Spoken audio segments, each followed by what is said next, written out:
Hi, this is Kyle Markham with International Futures Group in Chicago. Just want to do a short grain summary here for Tuesday. Looking at the market, last night in the corn and wheat, we were firm initially, and then we did actually make new highs. It's peculiar, for whatever reason, we have been popping the market at 3:45, 4 o'clock in the morning. That happened again last night. Quick 3, 4, 5 cents in corn and 6 or 7 in the wheat market. We're going to look at wheat and say, you know, with those winter wheat ratings after the close, you got a boost to the Kansas City, and then secondarily with what you saw down there on the ratings in Illinois, Chicago was rallying as well. Obviously today Kansas City gained on Chicago. That's definitely a chart worth looking at, but in true wheat fashion, we did sell off.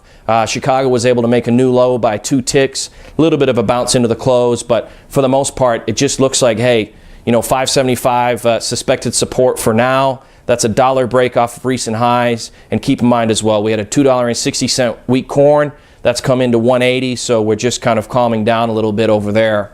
Moving on to soybeans. Hell of a ride. Obviously, in the holidays, we're testing the top side of the range, and now here we are a few days into the new year, and we're testing the top side of the range. Interestingly, last night, couldn't sell the beans off. November was off 8.5 cents at one point, but no real conviction to it, and the meal market wouldn't really break either. Came into the morning session, firm again.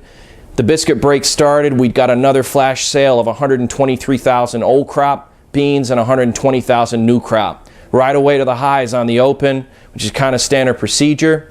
During the session, we did get a little bit of pressure, and we started to trade towards 1045 in a March contract and 352, 353 in the March meal.